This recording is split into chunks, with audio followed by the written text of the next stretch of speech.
Support for this podcast comes from Invent Together. I bet you didn't know that inventing activity by Black inventors peaked in 1899, and it has never recovered. Black and Hispanic college graduates patented half the rate of white college graduates. That's just one of the reasons why you need to know about Invent Together. When our patent system gets more diverse, our nation will get stronger and more successful. Find out how you can help diverse inventors and unleash economic opportunity at inventtogether.org. Every day can bring changes, challenges, and opportunities that can also change your personal or business financial goals and priorities. As a true partner, Sandy Spring Bank can make it all a bit easier. Someone who really listens, understands, and then creates solutions in hard times and good times. We'll always strive to be your advocate, today and every day. That's real banking for real life and real business. Visit sandyspringbank.com/real. Member FDIC. Age of Radio. Well, I mean, here we go. This is we're gonna get some hate for this. I mean, it's. I can see hashtag cancel WWTT. I mean, that's gonna trend huge. Hashtag. What were we thinking?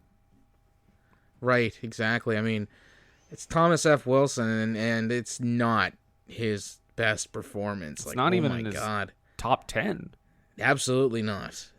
And I mean, that fucking ending. What the hell was that? Bullshit. Absolute bullshit. I'm Garbage. sorry, guys. This is gonna be a hot take episode. Hard. Yeah. Well, you know what? Just put it better. Let's get at her. Sooner begun, sooner done.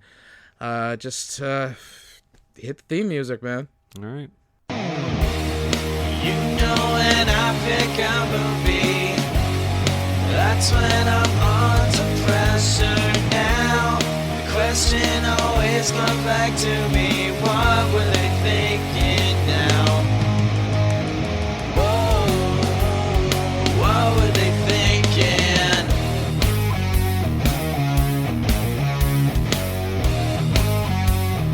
What were they thinking? Welcome, everyone. This is a podcast. It is called What Were They Thinking? Mm-hmm. I'm Brendan. I'm Nathan. We talk about bad to questionable movies, and I know you're looking at the title of this episode and thinking, that can't possibly be what you do, but that is what we do, guys. That is what we do. Yeah. And probably going to get some flack over this one. Yeah. I mean, we're talking about a movie. We're talking about an 80s movie that, got a lot of love. Thomas F. Wilson. Character actor extraordinaire. Oh well, let's just get into Back to the Future. April Fools! Come on, guys. Who do you think we Seriously? are? Who believes this? Oh my God! Give your flux capacitor a shake. That movie's a goddamn classic. That's right. Now let's talk about Back to the Future Part 2. Yeah. Overly long and no real Crispin Glover. Oh yeah, fake Crispin. I forgot about that. Yeah. Of course, we're not talking about Back to the Future, but we are talking about a movie that Thomas F. Wilson is in, and it's called April Fool's Day. April Fool's Day, yeah. How apropos. Exactly. I have a question right away before we even get into this movie. When you say like April Fools, like when you prank someone, do you say April Fools or do you say April Fool? Oh, April Fools. Okay, because in this movie, we'll get into it, but in this movie they keep saying April Fool, and I'm like, that's not what you say.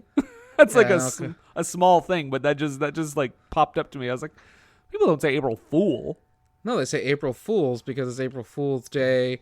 If you're saying April Fool, it sounds like you're calling them the April Fool. Yeah, exactly. I'm like, wait, did they miss that one tiny bit of research that they should have put an apostrophe S? Yeah, so maybe that's how affluent whites in the middle of the 80s said it. Well, this is a very white movie that we're going to be talking about. Yes, it is. The Lily White horror comedy from 1986, April Fool's Day, not starring, but he's in it, Thomas F. Wilson. Mm-hmm. Ken Olant, which the name looked familiar. I think he's like in Leprechaun or something. Okay. And Amy Steele, who I had a huge crush on back in the day because she was the lead in Friday the 13th Part 2. Okay. Yeah, so I remember her being one of my favorite final girls from that franchise. Man, Biff was the only one who I knew that I could think of that I knew in this movie. Not a single person made me go, oh, what have I seen them in before? I think maybe she stands out a bit more too because she does fight Jason pre-hockey mask, so he's got like that pillowcase over his head the whole movie. Oh, the burlap sack. Yeah, and he's like super stumbly. It's like a fucking Marx Brothers movie whenever he's running around. Oh man. So April Fool's Day. Break down this movie real quick. This is a movie. This is a slasher, I guess. It is a slasher, horror slasher comedy about a group of teens, quote unquote. College students. They're college students. Yeah.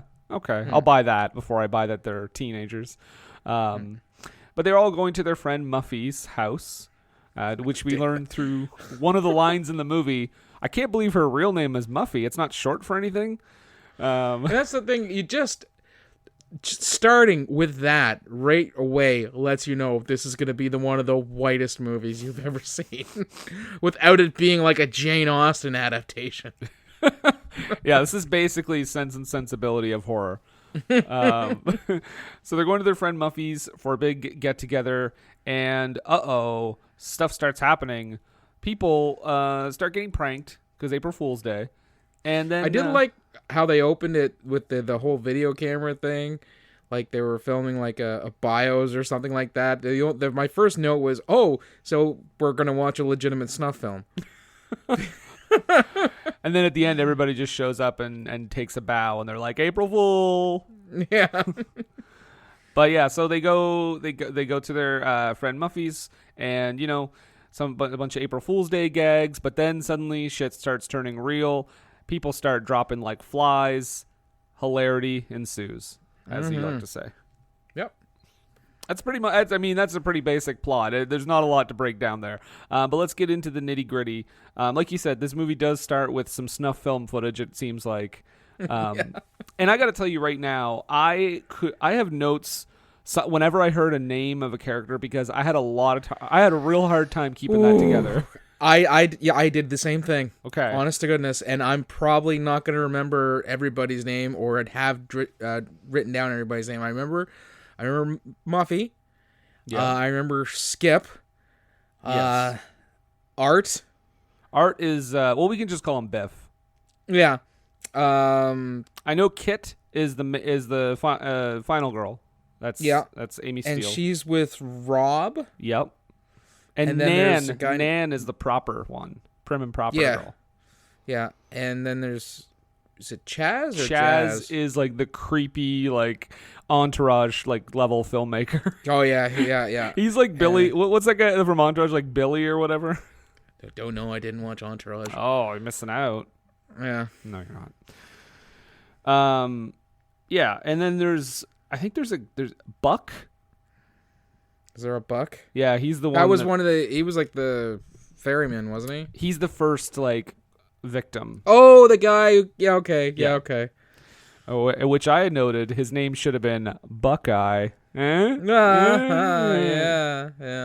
So yeah, they're making a video at the beginning, and right away it's an April Fool's Day joke because I think and Nikki is the, let's just see how we can put this in today's terms, sexually adventurous one.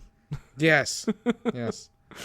Every horror movie had one, and this one is no exception. But I think she's the one making the video at the beginning, pretending to be like, I want to go to convent school, and yeah, also I fuck on the first date. April Fool. Hi, my name is Mary O'Reilly O'Toole O'Shea, and Don't be nervous. somewhere out there is the island my friend Muffy owns. It's spring break, and she's invited us over there for the weekend, and we're waiting for the ferry now to take us there, and I don't know what else to say. Well, why don't you tell us something, about yourself? Oh, all right, something about myself. Yeah. I want to work with handicapped children My parents are my best friends. Oh, and I start convent school next semester. And I fuck on the first day. April Fool. Whoa, Nikki, baby, you're outrageous. Hey, now get out of here, you knucklehead. I gotta say too, as far as these like 80 slashers go, 95% of the time I want every one of these characters to die. Like I'm just like, all right, start killing them. I don't like any of them. In this one, there's a few that I'm okay with. Like there's a few that are fun. I find as the genre progressed over years, my quickness to wanting the people to die really, really accelerated. If I watched like Nightmare on Elm Street or the original Halloween and stuff like that, though the characters I could get invested in, and I wanted to see. But I mean, when we get into things like that, the Nightmare on Elm Street remake. Oh my God, I was rooting for Freddy so hard. Even after the twist, I was like, you know what? They still deserve to die. Oh, man. We do need to talk about that movie one day. Yeah. That is no April Fooling on that. No, that is a turd sandwich. Yeah. So we're meeting everyone basically here at this point. We're checking out their personalities, what they're all about. I do think Biff is a lot of fun in this movie. Thomas F. Wilson, almost forgot his real name. He has this bit that he does with Chaz, like the creepy filmmaker dude who's always carrying a camera, where they're very like pretending to be gay a lot. And at one point I just wrote, all right, you guys are in a relationship at some point here. I noted at one point, I was like, oh, please let this be like some groundbreaking movie that people just haven't talked about for some reason. I was hoping, because at one point they're joking with each other about like, ooh, I'm going to ravage you. And I'm like, there's no one else in this room. No, and they're cuddling in the bed and stuff too. And it's like, there's more than there meets the eye here with these Transformers. So. Whoa, wait a second. What cut did you watch? So yeah, they're hanging out. They're doing their video message, and then everybody's showing up.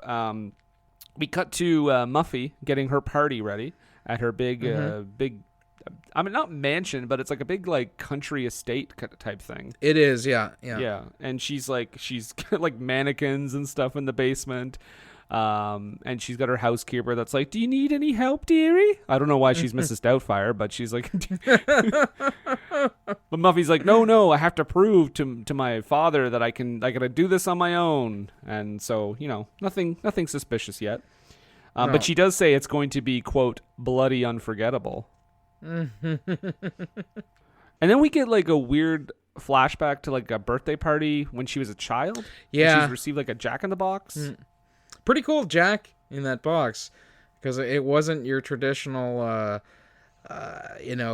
Harlequin clown looking. It looked like a xenomorph.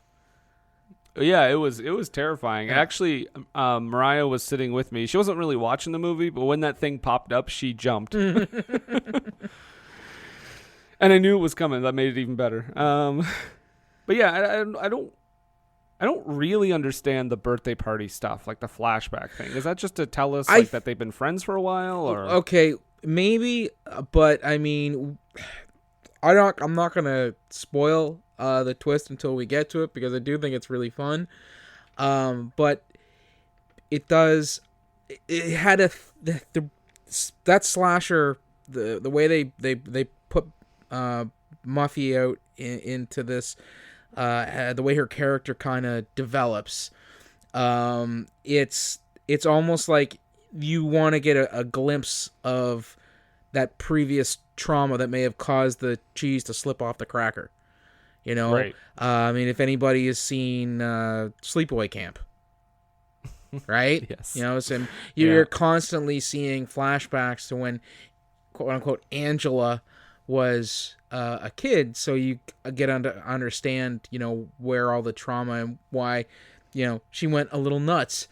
So I think that's what that's the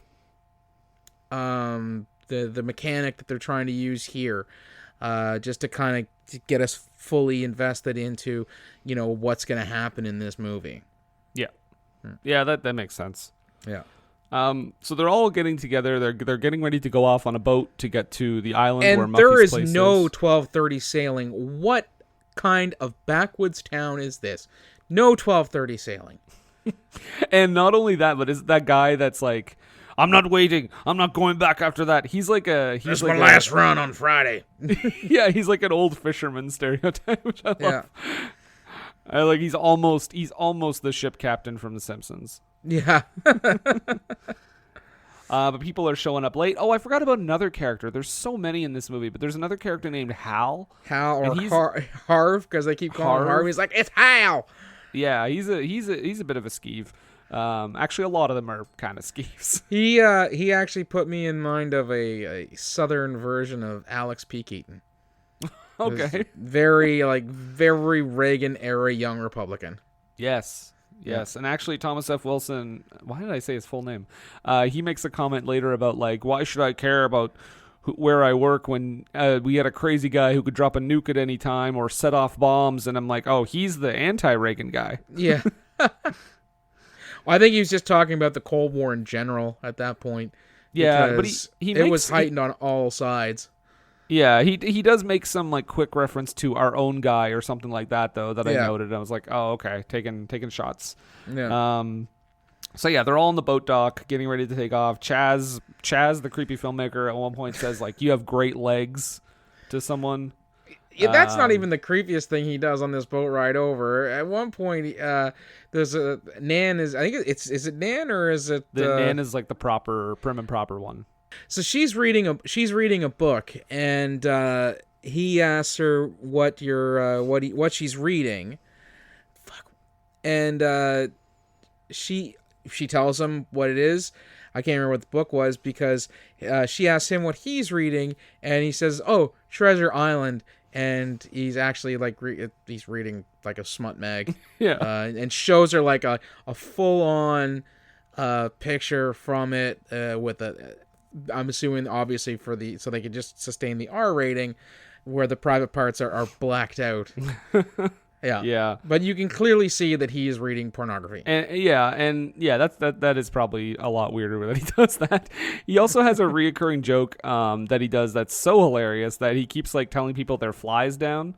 That's his April Fool joke. Yeah, but then one of them, this guy, I think it's Rob, whose fly actually is down, and when he pulls it up, the zipper sound effect is so loud. I noted that. I was like, it is like dominant on the audio track. Rob, your fly is open. Okay, don't believe me. Oh, nice. Oh, we also meet Skip, because I mean we are meeting everybody here, but Skip is Muffy's cousin, and he hits it off quite well with Art, aka Biff, aka Thomas F. Wilson, and they play this game called Stretch. I'd never heard of this thing. With a knife, but right? it involves it involves a switchblade. Them throwing the switchblade, and they have to stretch to reach it or to pick it up out of the. I've never heard of it. I've never seen it anywhere before. This is the only time I've ever encountered this thing. I mean, this is why we have safety protocols. Right. There were very dangerous games when we were all children. Well, I mean, it's just Darwinian. Really, I miss lawn darts so bad. Loved jarts. They were so fun. And this is one of the first major moments because Biff doesn't want to play anymore, and he throws it, and Skip seemingly gets stabbed in the gut by this knife and falls into the water. Oh my God. But then it turns out, April Fool, we were working together. That's hilarious, isn't it? Oh. I mean, stabbed and nearly drowned. What a rambunctious bunch of pranksters. By the way, editorial right now, I full on hate April Fool's Day. Because I don't mind like a harmless prank, but like when people do that shit, like I won't say their name, but a mutual friend of ours did a thing where he said like his dog died in a video or something, and I was like, that's not cool. I think that's pretty horrible. I think the most memorable one I have in the past few years was a couple of years ago, and it happened absolutely organically. It was a couple of winters ago when we had that really hard winter where we didn't have hardly any winter until like the last 4 weeks of it when we got all of winter. And so we had gotten through that, and it was April 1st, and so we're about 8 days past when it's actually spring and stuff like that. And I was downstairs getting the kids ready for school and stuff like that, talking to Patty and things, and she's like, "This," and I'm so glad that this snow is gone. The kids have been off school, like off and on. They pretty much got like 2 March breaks because of it. And I was like, I know, and we're supposed to get another 15 centimeters this Friday. And she was like, fuck, she just started losing her mind because we were going to get more snow. And I just kind of let her burn out a bit and just be super angry. And I was like, no, what date's today? And she's like, you son of a bitch. See, those are fine. That's fun. It's when people take it and they make it so mean. Pregnancy and death are not things that you should use for April Fools. No. Just putting that out there. Nope. Okay, and then another big thing here is that when they finally get to the island and they're about to dock, Buck gets out and tries to like pull the rope over the dock, and he gets like crushed, and he comes out and his fucking eye is like hanging out, and he gets quickly gets on a speedboat and takes off so they can take him to the hospital. And yes, with Sheriff Thomas Hayden Church Sr. Oh, that's true. He looked a lot like Thomas Hayden Church. I love the idea too that because it's his father, he has the same middle name. They get over it so quickly. Yeah, they do. They kind of they get off the ferry. They're disembarking, and he says one of the most offensive things to them. He says, "You people stay right here." And I was like, "You people, where?" Oh, right, everybody's white. Never mind. Everybody's white as super white. Yep. Yeah. But yeah, so he got his eye ripped out, and pitter patter, let's get at her. They get into let's carry on with our weekend. Oh, I forgot to mention too. They make a Muff Dive reference, which I was like, oh, that only took 7 minutes. I was waiting for that. I'm surprised there wasn't more of them, given her name, right? Just from Hal, which again adds to he's a real skis. But they get to Muffy's place, and they're walking around, and they see apparently on a clear day you can see the Kennedys. Was there a picture of the Kennedys? No, she actually says that because they're talking about the view and how beautiful it is, and she actually says at one point on a clear day you can see the Kennedys. It's an odd thing to say. It's a very rich white thing to say. Oh yeah, I guess so. So yeah, and they're walking around, and why do I have this next? About beans and wieners, maybe? Yeah, what is that? She serves them beans and wieners. Rich people's delight.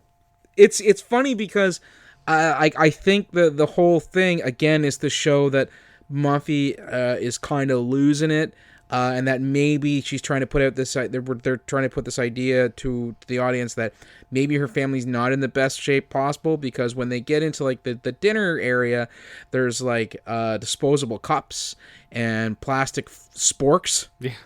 And they're going to have beans and wieners for supper.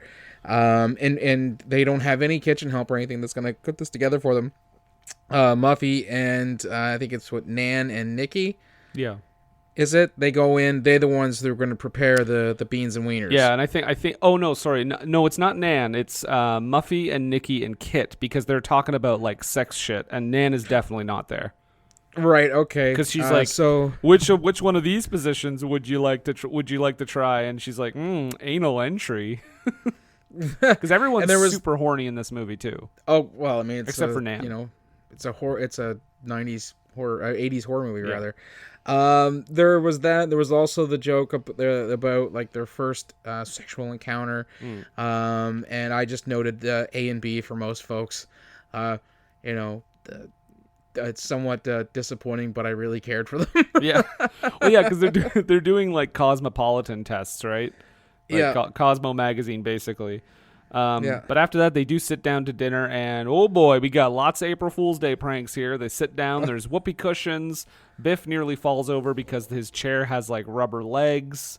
Mm-hmm. There's other stuff going on, but I just want to talk about the other prank. Of course, Muffy makes a toast, and their glasses that like spill when you try to drink out of them. Oh, they have the dribble glasses. Dribble glasses, yeah. And then we get this through line that doesn't really amount to much, but Rob, who's like Kit's boyfriend, says, "Oh yeah!" Suddenly it turns into a goddamn Tennessee Williams play. Yeah, because he's talking about like, "Oh, Rob, tell everyone about how you're going to medical school," and he's like, "No, my counselor told me I shouldn't go. I'm not worth anything." That's later, actually. Never mind. Oh, okay. Yeah. But yeah, and then it's like there's drama from that, and I'm just like, okay, how's that going to pay off? It doesn't really. No, but I mean, it does and it doesn't. Yeah, we'll get to that. Yeah. There's while the meal's being prepared, the others are walking around too. We see that Hal swipes a bunch of cigars. Yeah. Which comes back to bite him. He's also practicing, like, I think at one point he's off on his own practicing how he's going to pick up Muffy. He's like, hey, our families are friends. Maybe we can get together. And I'm like, you better be the first to die. So, because there's that, and then that, because everybody's kind of scoping out their own rooms and stuff too while all this is going on. And I think this is where the scene where Art and Chaz are canoodling. Yeah. With nobody else in the room. Nobody else in the joke room. is for nobody. It's for nobody. And you know what? Hey, as we always say, Nathan, live your best life. Oh, right. But it was mean, 1985. You couldn't. Don't pretend. Don't pretend. Don't hide it with jokes. If you want it, go for it, guys. He says, let's play hide the sausage is the line in that scene. Yeah. There's also, and this is... That's where I got the Tennessee Williams play thing, because we do get a pre-scene before the dinner where Rob and Nikki are like out on the balcony and they're talking about his dad and stuff like that and not living up to expectations. It's like, what the fuck, movie? What are you doing? Again, I don't like really need that part. Like, that was a weird, seemingly... It was a hard tone shift. Yeah, it was a little strange. And then we get like a whole because everybody goes into the rooms and everybody's finding all these April Fool's Day pranks. I want to go through just a list because some of them I was like slightly more harsh than some of the other ones. Because in one of them, there's like he finds like these newspaper articles. I think it's Hal who finds these newspaper articles about like a car crash and like people dying.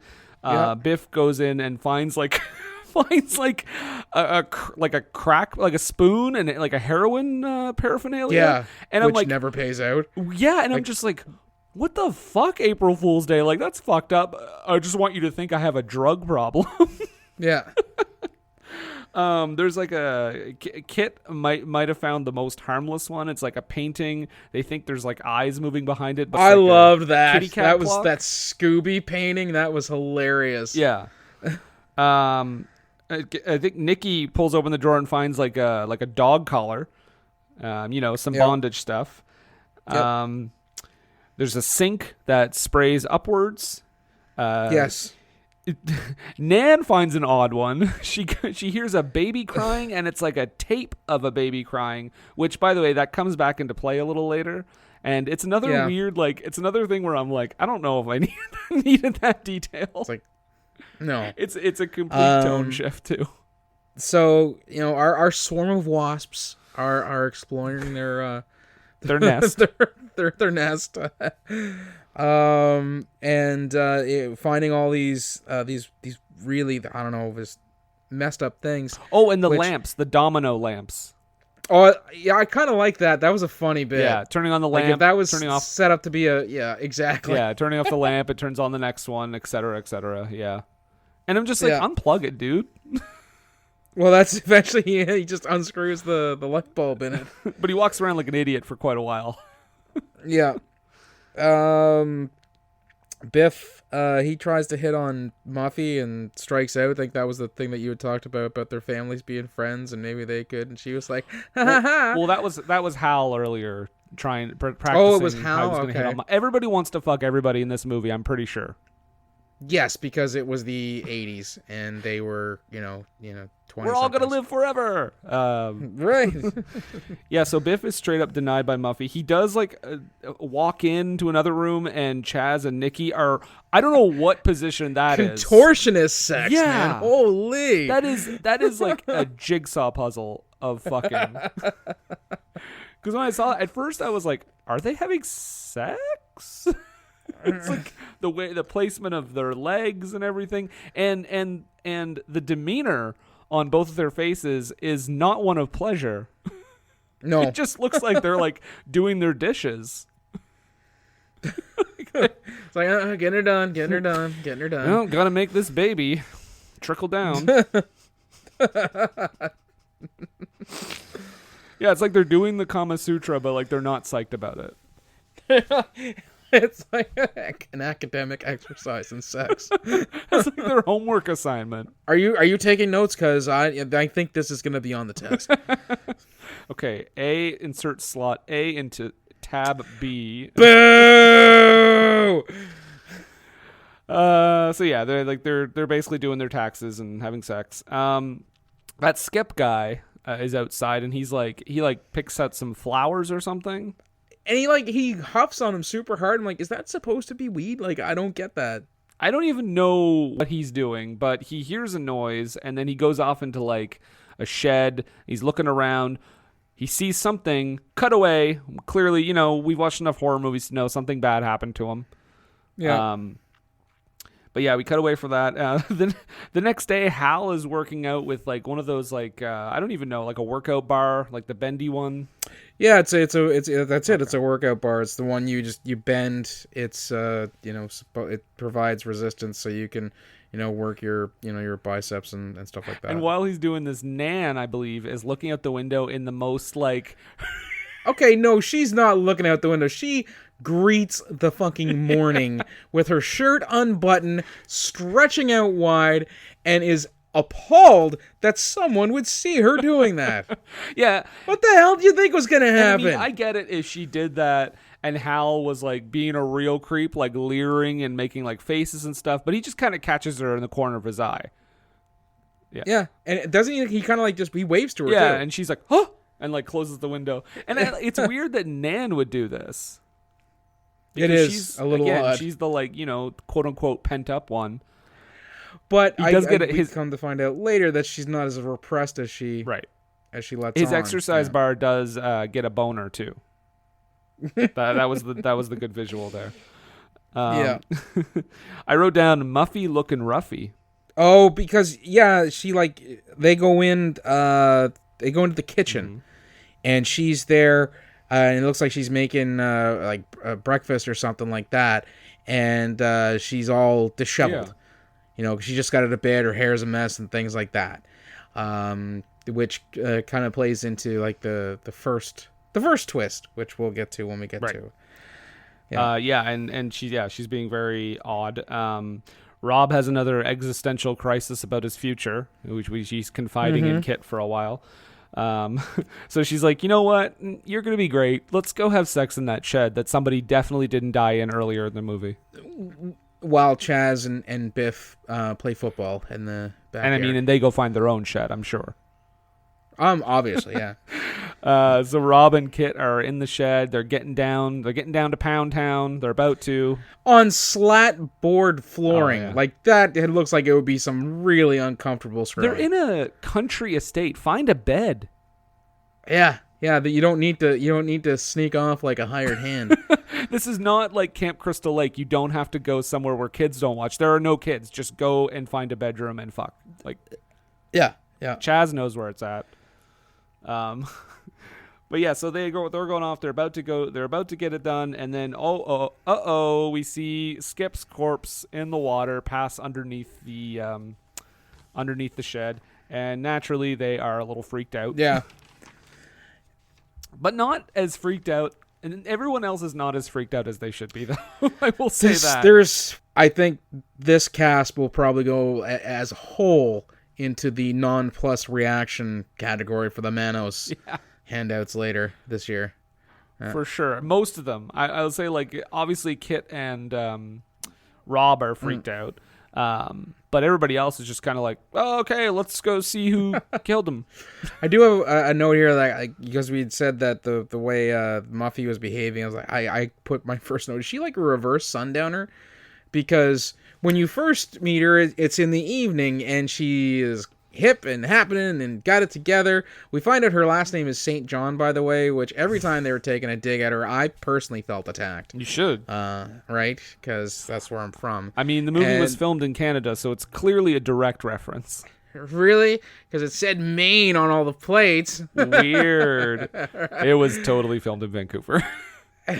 And then of course during the day she's a little off, and this is where I think Nan confronts her about the baby tape too, doesn't she? Yeah, because we learn later. I mean, we might as well just explain it now. But we learned that Nan had an abortion in her past, and she thought that the baby tape was like a direct reference to that, and she's like, that's incredibly cruel. Which, if that's the case, that would be an incredibly cruel April Fool's Day prank.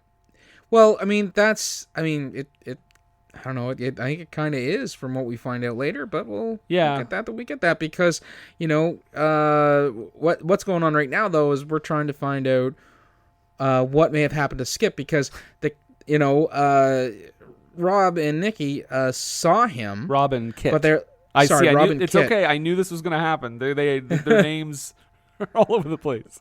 They're all white. Okay, guys, it's difficult. Yeah. So you see, they said they saw him in a boat under the boathouse. He looked dead, but they weren't sure. So they're actually off in the woods looking for them, and someone has set a Biff trap. Yeah, he almost gets bitten by a snake. But yeah, he does get he does step into one of those like a rabbit snare and like yeah, it's like the rundown or something. Yeah. And as he's like hanging by his foot upside down, we do see a figure approach, kick the snake out of the way, and then cut away. So at this point, they're finally like, you know what? Maybe we should call the cops. But first, let's get some water. The water's not working. Oh yeah, it's like. Oh, and Muffy, okay, I know at this point we as the audience, we don't know what's going on, but they're really leaning into this like Muffy being suspicious thing, because she's like, oh, you can go to the well and check it. Oh, I hope they're okay. Well, she says that the main is probably detached or coming, because it happens, and you have to go to the well to fix it. I'm not worried about those two, Skip and Art. They're probably playing some kind of stupid trick. So Hal and Nikki both go, and of course Hal is a skeeve, but he's also kind of a derp. Loses the bucket down the well, and then being the big, strong young Republican that he is, sends Nikki down the well to fetch it. That's the motto. Yeah. If you can't do it, get someone else to do it. So she she falls down because one of the rungs fucking breaks off on the well wall, because the well has like a access rungs, like a ladder, so you could go down and reattach the main, like Muffy had said. And when she falls in, she finds Biff's head, I believe. Yeah, she finds Biff's head and Skip's and Nan's body, which we did not see. Nope. Okay, good. I'm glad I didn't miss something. No, I didn't. Because I went back. I thought I missed a cut or something like that. Yeah, no, I went back and I was like, when's the last time we saw Nan in the movie? And I think it was just her getting mad about the baby audio tape. And then we didn't see her after that until she showed up dead. And I was like, it's weird that we never saw that. Yeah. But I mean, it kind of makes sense. Makes sense later. Yeah. When it does. Then, because all of this has happened, they must call the constable. Well, and there is actually a funny moment just before that too, where they Hal and Nikki do get out of the well. Like, he does get her out of there, and Nikki is obviously shaken because she's just seen 2 decapitated heads and a third, like, and a dead body. And Muffy comes over and she's like, "Have some water," and she's like, "From the well?" Like, are you insane? You know where I just was? She's like, no, it's like a Perrier. Perrier, yeah. It's like, well, you know what? After I've just been in that dead body well, you better bring the Perrier bottle and let me see you pour that, because I would not be so trusting at that point. Right? I didn't see any sparkling in that water. I'm just going to put that out there. So if her saying that is Perrier, I don't buy it. Have some corpse water. But yeah, they do call full of antioxidants. Why is there an eyeball in here? Oh, garnish. They do call the constable at this point. Mm-hmm. Because don't they think also at this point they're like they're thinking that dude whose eye popped out earlier in the movie could have come back and like is like getting sought revenge. Yeah, like bloody revenge on them. And the constable's like, well, that's not possible because I'm currently at the hospital visiting him. And he's been here the whole time. What? Yeah. I wrote down at this point that Muffy is the best, like, obviously a perp character. Yeah. Like, her sketchiness it really starts amping up here. Yeah. And then this is where we find out that some of the pranks have some malice to them. Is it? Because the someone overheard the argument with Muffy and Nan about the abortion tape, and then there was the I found this, which is like S&M gear. Yeah. Again, I really wish that they had gone a full exposure on what all of the pranks were supposed to mean, because I really wanted to find out about Biff's severe heroin addiction. Right? Or maybe he like lost someone to heroin addiction. Like, and if so, again, that is a horribly cruel prank. Right? In this point, they're kind of like walking around the house, like looking for stuff, and I think this is where Kit finds a picture of Muffy as a kid with like a girl or someone that looks exactly like her, like a twin. Yes. And that's when Muffy interrupts and says, "I hope we can reach the constable. Everything should be fine, though, right?" And then of course, Chaz and Nikki, they're not so soon for this world, because they're off in their room, and he's trying to cheer her up, or not Nikki, God damn it. No, it's Chaz and Nikki. It is Chaz and Nikki. Which okay. I get that he's trying to cheer her up, but I'm like, you need to like read the emotion in the room, because she's just been around 3 dead people. Confirmed there are people that have been killed. I don't think it's time to like put on bondage gear and be like, look at me. Yeah. There's different kinds of cheering up in this situation, is what I'm saying. And rightfully, she's not having any of it. She gets up and leaves. He leaves the bag on his head, or the domination face mask on his head, and just kind of like lays back and bemoans the fact that she doesn't want to screw. And then, of course, when she comes back to the room, the door, which she left when she left, was open, is now closed. Yeah, so she goes in, she's trying to get him off the bed and stuff like that, and she's getting mad at him because she thinks it's his way of trying to, I don't know, coax her into seeing his wang, because he's got his hands over his junk, and then she hits him, and the hands fall away, and we find out he's been bobatized. Yes. Which is the perfect result for that character, by the way. Yeah. For that character to have his dick cut off after we saw that Kama Sutra boredom earlier. Yeah. And then she starts, so she's freaking out because, he's dead. Hal, who was, I don't know, heading towards their direction, hears the screaming and stuff like that. We cut away. We don't see him again until we find out he pulled a full-on Hutchison. Or Carradine, I mean, depending on your pop culture reference that you want to make. Oh, now I know. Now, okay, I just got it. Well, yeah, and Nikki got killed off screen as well. Yeah. And then of course this is where we find out about the twins. Yes, they find out that Muffy has a twin. But before that, they Rob and Kit, because they're the little detectives here.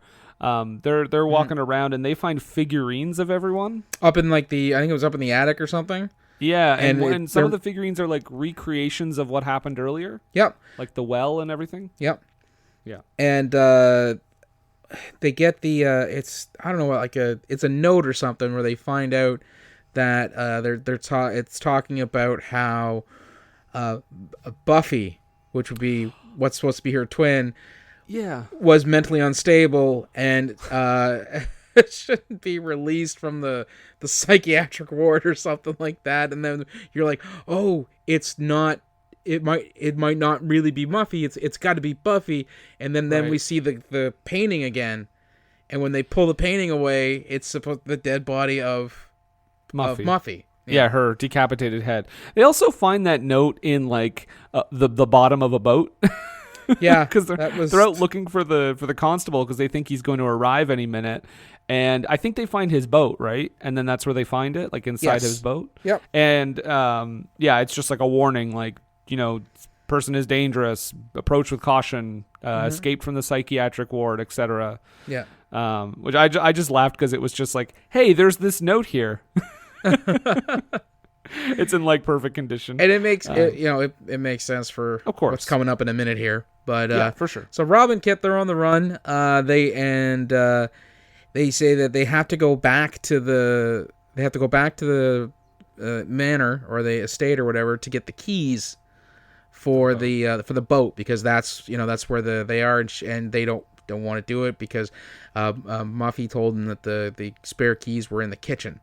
Mm-hmm. Oh, I also laughed at the line where they said, because it said she'd been in an institution for 3 years, and they said, wait a second, Muffy wasn't at an institution for 3 years. She told us she was at Vassar, and I said, Vassar is an institution. Zing! Oh, good one. That's Thanks. Very, very MST of you.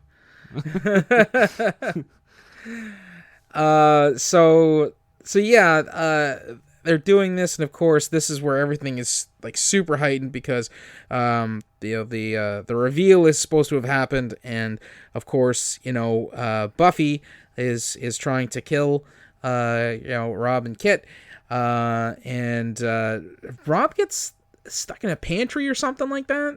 How did that happen? They get separated, I know that, and he goes into a room. Oh, because there's like a foot lock on the outside. Okay. To keep the door from popping back open, because it's a pantry, right? But I still don't know how that door closed. I'm guessing it was supposed to be Buffy that closed it behind because she's supposed to be hunting them. But she's not anywhere close to the door. That happens. It's weird. Like Rob just like ducks in there, and then suddenly you cut away, and he's like, "Get me out of here!" And he's like banging on the door, and I'm like, "Wait, dude, what did you just do?" I like to think that he went in there and he was like, "Hey, if I pretend that I'm locked inside, I can just wait till everything's good and then be the hero."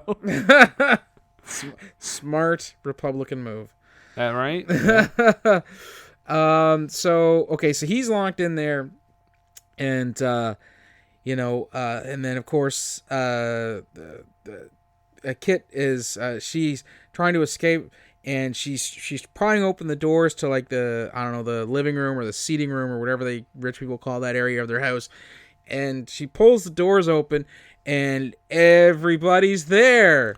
What? All alive, just shooting the shit, chatting, standing next to the fire. And she, of course, has no idea what's going on, this is the second reveal that it was all a super elaborate prank to demonstrate this business idea that Muffy has to turn her parents' estate into like a murder mystery inn. Yeah. Yeah. And the twin thing was kind of true, but it's not Muffy and Buffy. It's Skip, who is not her cousin, but her twin brother. Right. While all this is going on, Rob is still stuck in the pantry, and fucking Buck shows up with half his face off. And that would have been how the door got closed, by the by. Oh, maybe. Okay. Right? That makes sense. And he's screaming and yelling, and then fucking he takes off the prosthetic and like slaps it onto Rob's face, who is still losing his mind about what's going on. And then as one would. Right? And then Buck just like slyly pops open the door, able to go out, and then Rob's let in on everything that's going on. And I like to while we're watching this whole thing where they're all gathered together about talking about the April Fool's Day thing. You can before Buck pops up, Rob is in the room going like, "Kid, I love you. Yeah, just, I love you, right." We find out that Biff pooped his pants in the woods because the snake was not part of the plan, apparently. Snake was not part of the plan. We also learned that not only was so Muffy, not only was Muffy in on it, but she also had so the captain from earlier was her family's ferryman, and the constable, quote unquote. I don't think he was a real. I think he was like her uncle. Okay. Because after that's kind of revealed, Hal being that fucking Alex P. Keaton that he is, like wants to schmooze with him so he can get a job with his company because, right. Muffy is from, money and stuff like that. So anybody who would have been, anybody in that family would be directly involved in the family business. Yeah. So after Kit and Rob collect their wits about them because they've just been part of a horrific April Fool's Day prank. Everybody is like celebrating with champagne. What is that song that is playing? Because I've heard that song and I don't know the name of it, but it's so great. I don't even know. I didn't even recognize it. Didn't register with me.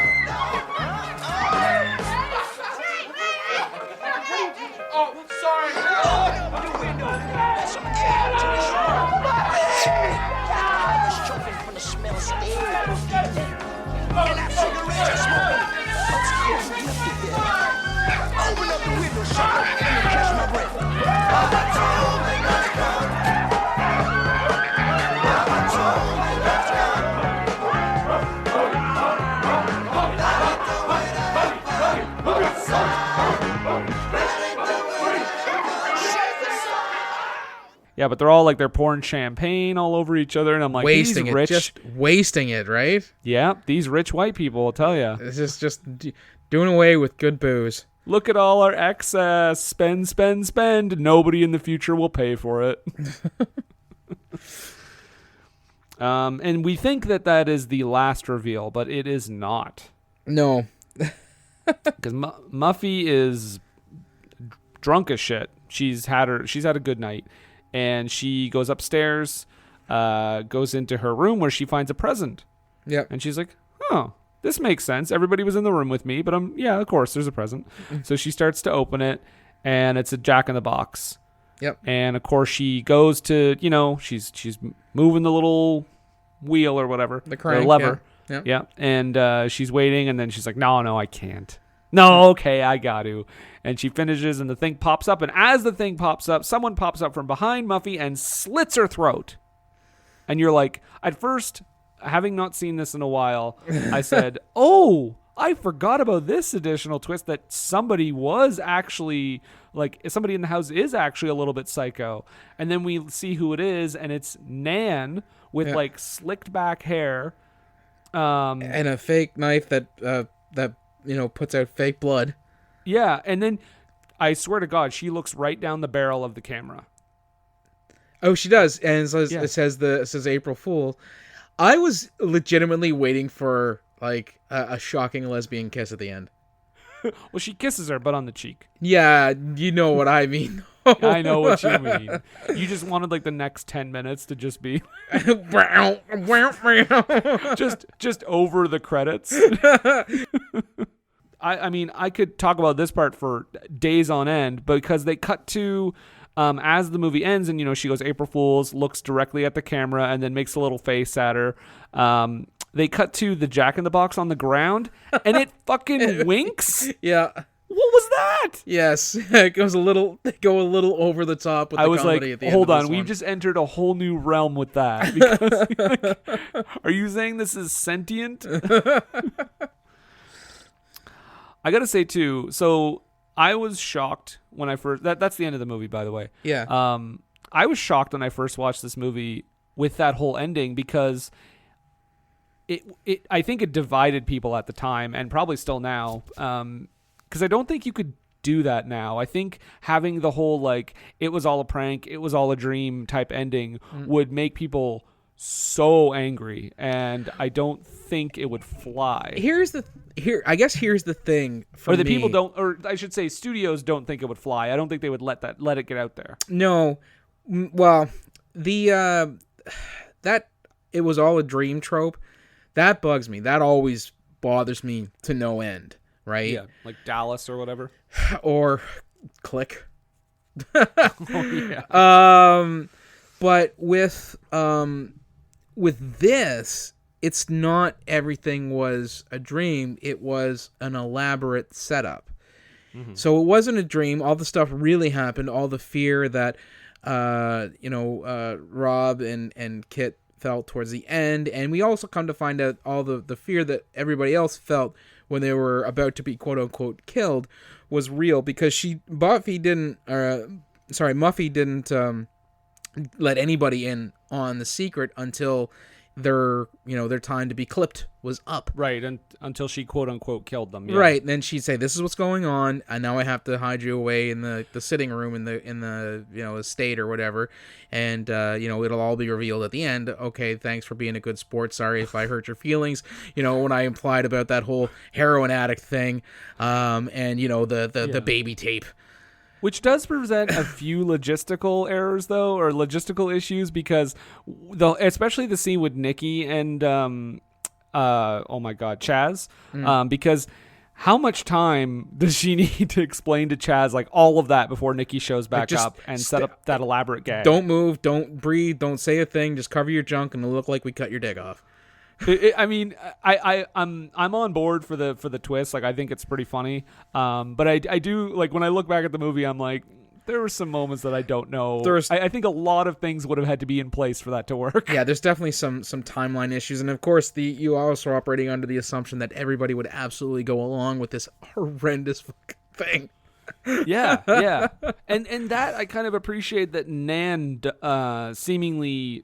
I mean, she gets her back, right? So I feel like it's interesting that Nan is the one that kind of doesn't go along with it, or maybe just goes off and hides somewhere, or says she'll go along with it, and really in the back of her head is I'm going to get her back. Well, because in all fairness, of all the people, and we don't find out what's up with Art/Biff/Tom Seth Wilson, but of all the malicious pranks that are pulled, hers is probably one of the worst. If she legitimately did have an abortion. Oh yeah, that has to be that's the cruelest for sure. I also want to note too that what's interesting to me is that this movie was remade in 2008. Was it?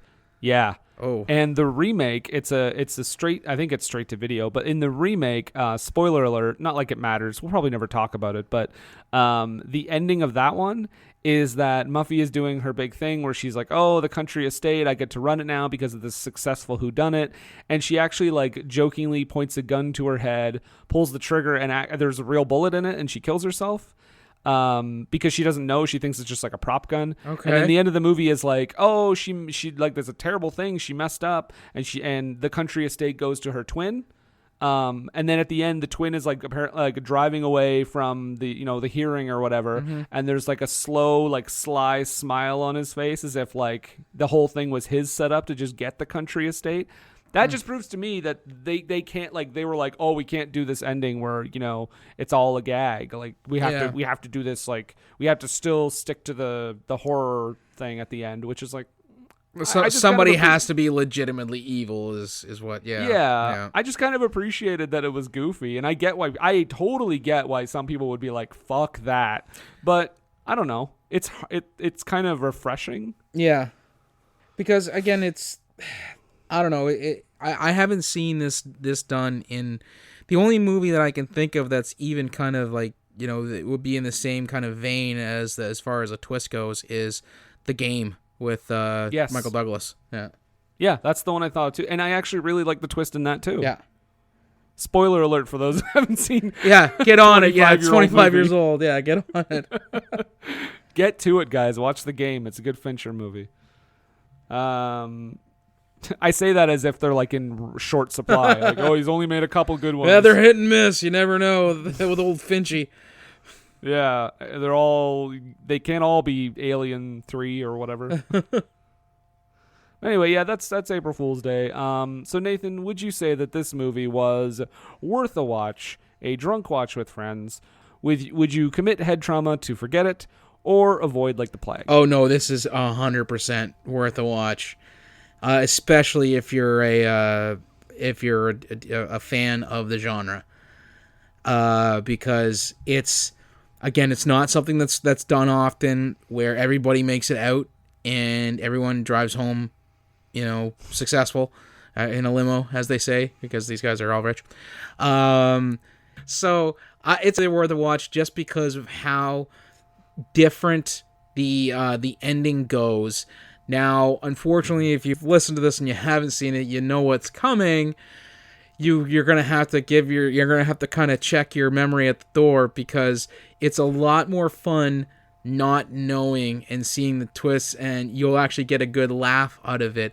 Whereas if you know it's coming, you'll still get the laugh because you'll see it coming, but it's not as satisfying.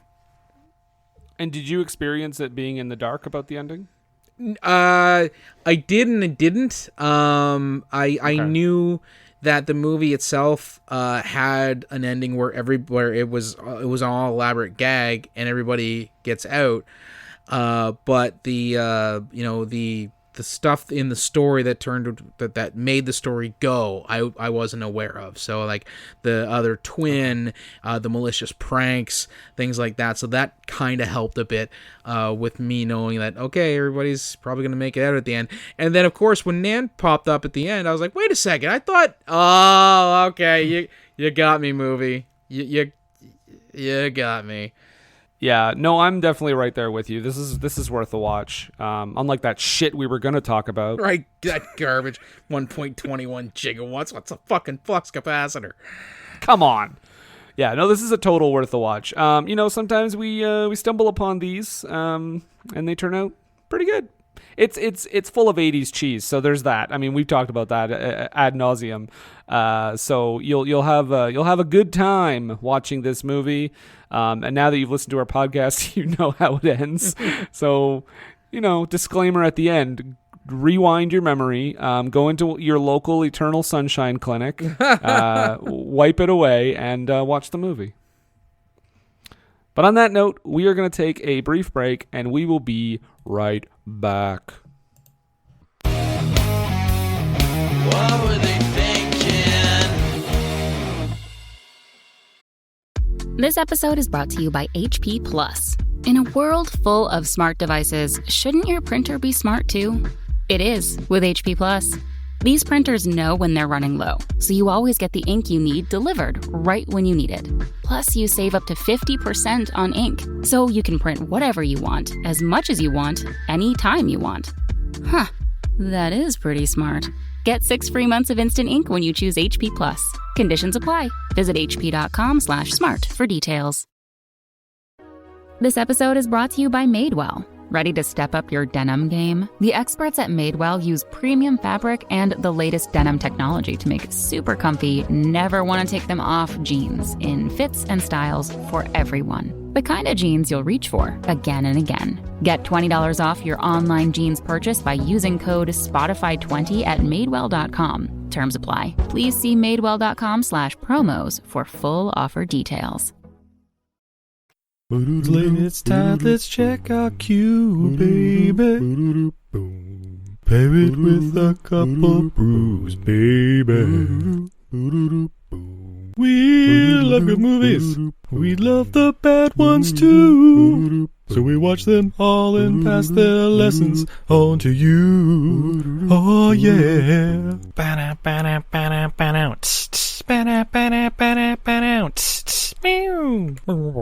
Everything I learned from movies helps to make life a little bit groovy. With a one-last plot holes of gratuitous movies. It's time to get busy with your friend Steve and Izzy. At eilfm.podbean.com. What were they thinking?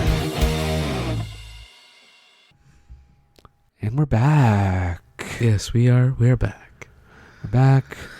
And it's time for the low haiku. Nathan, what is I've been wondering, what is a low haiku? Oh, fresh from the Eternal Sunshine Clinic, are you? Because you ask every week. Yeah. Is this a podcast? I'm not sure. It is. It's one about bad to questionable movies, and the low haiku and this week section. We're talking about April Fool's Day. Let's begin. No. That's happened. But to answer your question, the low haiku is 17 perfect syllables to describe the movie we have just talked about, and we're going to do it in our best NPR voices. Alrighty. Would you like to start us off? Mm-hmm. Now, my low haiku is actually more towards the idea of April Fool's Day than this movie necessarily. So please do bear with me. Okay. Are you a pagan? Then Happy New Year's to you. Ha! April Fool's Day.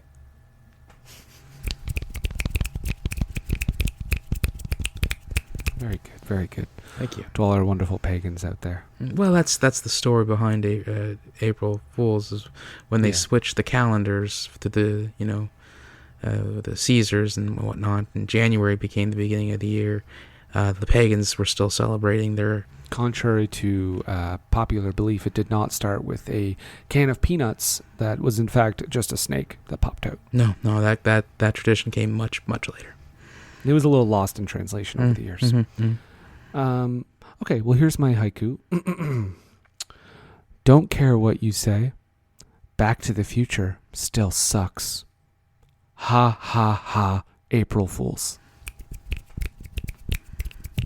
Thank you. Hoo-ah!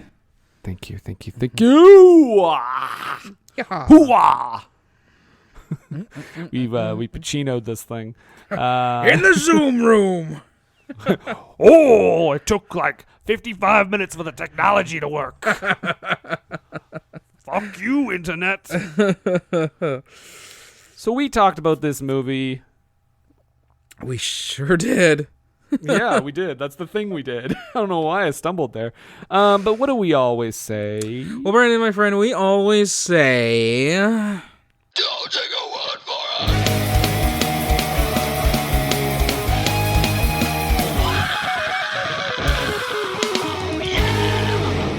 All right, well, we head over to Rotten Tomatoes to see what people are saying. Nathan, what percentage of critics liked this film? Well, I am not in either of these camps, by the way. 52% of critics like this. Which is honestly, like, I know it's rotten, but that's not terrible for like an forgotten 80s. It's a university passing grade, so. There you go. Yeah, you'll get further in your career with that grade, at least a little bit. Yeah. And I'm sure that, but this is the weird thing to me, because I thought this other score was going to be higher. But what does the audience think of this movie? The audience only gave it 47% out of over 10,000 ratings. And again, I think it goes to a lot of people not digging that twist. And maybe even being angrier when the double twist is also a joke. It's just, man, again, it's not the same as It Was All a Dream. And that's probably the reason why I am fine with the way that twist worked out in this flick. I'm actually surprised that I liked it, because if it was described to me as like a horror movie where you think everyone dies and then they don't actually die and it's all a prank, just hearing that, I'd be like, no thanks. Yeah. Pass. But let's get into it. Let's see what the critics are saying. Nick Shager of Lessons of Darkness says, "I've seen this film before, ... as an episode of The Golden Girls." Yes. Yeah, that was very similar plot devices were used in an episode of The Golden Girls.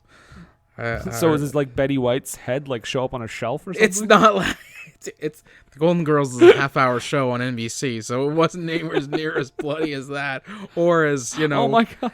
There was very little S&M unless they were talking about Blanche. Dorothy has a twin. Tim Brayton of Antagony and Ecstasy wrote, "One of the savviest examples of slasher film's self-commentary in existence, beating Scream by a cool 10 years and a half. 7 out of 10. I get what he's going with, although it's not a... the characters really died in Scream. It's not the same kind of twist. I don't think it's like a picking apart of the genre as much as Scream is. No. Maybe he's just like the idea that it's a comedy horror slasher. Yeah. By the way, looking back at that first Scream movie, it still totally holds up. Still a great movie. Yeah. All right, well, Mike Massey of Gone with the Twins says, updating the famous Agatha Christie tale with adolescent tricks, sexual innuendo, wrestling under the bed sheets, and bloody violence, the film maintains moderate interest. Just like that last part. It maintains moderate interest. Indeed. Well, Christopher Nolan from filmcritic.ull. From Film Critic. Watch this on a big screen or I'll kill you. Sorry. From filmcritic.com. Noted quite simply, classic horror cheese. There you go. All right, enough of those people. Let's get in. Let's talk about the audience. All right, that's what these lunatics have to say. All right. Well, the first one I've got here is from an anonymous reviewer, and they give it to. So I'm guessing it's from Anonymous, the organization. The organization, yep. Yeah. They give it 3. They give it 3 out of stars. Said, an underrated film that usually becomes a topic of debate between horror and non-horror fans. The film is from 1986, so if you weren't there, then you don't know what it was like. Twist/dream/hoax endings were huge, and they were everywhere, including a way to end music videos, TV like Dallas and Newhart, films, and commercials. April Fool's Day was marketed as a horror slasher picture against the director's wishes, so the film is tied to reluctance from production. Otherwise, if you take the film for what it's worth, it's an enjoyable ride. The only major gripe I have with the film is the sound. The sound engineer decided to add a constant jet sound to everything. If you are a musician, it is a flange effect, and it is absolutely awful. A serious audio transfer is needed. He went hard on that sound thing at the end. I didn't know that the director was like... Didn't want it marketed the way that... Yeah, that's news to me. It kind of makes sense, though, because I think if it was marketed not as a comedy and people went in and got a comedy, and especially with that ending, I could see where the director might be a bit frustrated. Interesting tidbit. Because it's tidbit that's interesting. That's right. I experienced something similar with Dale and Tucker versus Evil. Oh, okay. That movie is hilarious. I love it. Yeah. Yeah. However, I would not describe it to non-horror fans as you're going to laugh so hard at this movie. Right, because that screening you did. Right. I was the only one laughing in the room, and I'm like, guys, come on, this is hilarious, but none of them were horror fans, so like the whole tropes being made fun of and stuff like that was just totally lost to them, and all they saw was this group of teens being mercilessly killed, inadvertently, but still mercilessly killed in the woods. I mean, come on, guys. He fell on his own chainsaw. It's hilarious. Start laughing. No, that's a legitimately great movie. Rob Marshall, director of Chicago. Yeah. Chris C., so I'm assuming Chris Cuomo of CNN. Don't ask me about my brother. That's what it says. Yeah. I cannot report on that. Please don't make me say anything. Chris Cuomo gives it 5 out of stars. And he says, this is one of the best whodunit movies I've ever seen. I remember watching this when I was a kid when it first came out and thinking, what a great idea. I'm going to do that when I grow up. Of course, I never did, but I feel like this movie really set the path for murder mystery weekend getaways. 2 thumbs up. Guys, don't do what they do in this movie, please. Right. Be very upfront about it being legitimately a murder mystery weekend. Yeah. And yeah, don't replicate some of these pranks. James C., I can only assume it's James Cameron, Okay. Writes, nice twist, but build-up was nothing special as character development was non-existent. 2 out of stars. I mean, he's not wrong about character development for a lot of them, but when you have 57 white characters, it's hard to get a grasp on who's who. This is a very blunt review, but I liked it. Graham D. Gives it 2.5 out of stars. Could have been a lot of fun. Wasn't.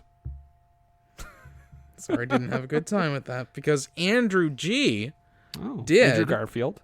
Obviously. Yeah. He says, one of the most clever, creative, and fun entries in the slasher genre. 4.5 out of stars. There you go, Andrew, from Spider-Man himself. Yeah. All right, my last one here is from Anna Q. And she gives it 1 out of stars. She says, I remember seeing this. It was at a slumber party. I cannot tell you anything about it, but the fact that I recalled this movie gives it an automatic star. Oh, man. Well, so I'm going to denigrate the rating of this movie because I can vaguely remember it. 1 star. Well, Paul D., I'm assuming it's Paul Dangerously, Paul Heyman's character in WCW, wrote, too slow and predictable to get any real enjoyment out of it. The scares certainly do not come at a quick enough pace. The cast are mostly unlikable, disappointing to say the least. 2 out of stars. I was thinking when you said Paul D, I was like, oh, I hope I get a Paul Dano impression out of him. I want to hear what that sounds like. I don't know who that is. He's the dude. He's like one of the best friends, like the nerdy best friend from The Girl Next Door. He's in like Little Miss Sunshine. Oh, okay. He's in Prisoners. He's like the weird dude in Prisoners that they think Hugh Jackman thinks like has something to do with his daughter disappearing. Those are the reviews. But Nathan, do you have anything you want to ask us? I mean, it's obviously something you want to ask later, but anything you want to ask right now? Yeah, I just, with everything that's going on in the world, the whole pandemic stuff, and I'm just kind of curious as to, what you watching, bud? Well, I just watched a movie written, which I found out was written or co-written by the dean from Community, to which he actually won an Oscar for. Okay. But it's the 2011 movie The Descendants, starring George Clooney. Oh, I've heard very good things about that. It's excellent. So George Clooney, his wife is in the hospital after like a bad boating accident, and basically he's like trying to reconnect with his kids. It's a very it's a drama. It's a methodically paced drama. It's very good though. And if you like Alexander Payne, if you like movies like Election or Sideways or anything like that, his other movies, I think you will really like this. It was a big awards hit. And again, the dean from Community co-wrote it and won an Oscar. I will say no more. The Descendants. Watch it today, at home. Order it on pay-per-view. Okay. Nathan, what about you? What you watching, bud?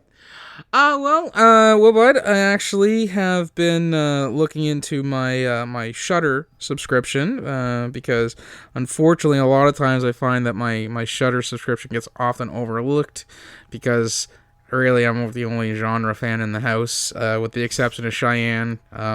But some of the stuff on Shudder is not necessarily stuff that you want to expose your little kids to. Apropos, yeah. Yeah, I mean she's 16, so I mean she's kind of old enough. But I watched one. What age were you when you watched Nightmare on Elm Street again, Nathan? I was 7. Okay.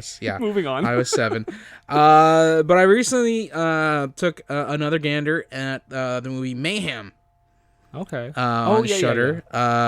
With Steven Yeun from Glenn from The Walking Dead, and Samara Weaving, and I was gonna say, and not Margot Robbie. She's great though. She is really great. The whole movie itself is awesome. It's like, it's like Office Space meets 28 Days Later. Yeah, that's a good. Yeah. And it's weird. I know, because we're going through this whole thing that we're going through with the pandemic, but the idea is that this rage virus is something that can be contained and abated in mere days or something like that. But if there is an outbreak, places that it happens get immediately locked down. So if I could, I'm saying it is like Office Space meets 28 Days Later with just a little bit of Dread or the Raid Redemption thrown in to spice things up. Do yourself a favor, check it out. It is on Shudder. It's absolutely worth the 7-day trial, if not the $6 a month for Shudder. It's really cost effective for Shudder. It's a good price for what especially if you're a genre fan, because they would have comedy horrors. They have just straightforward horror movies.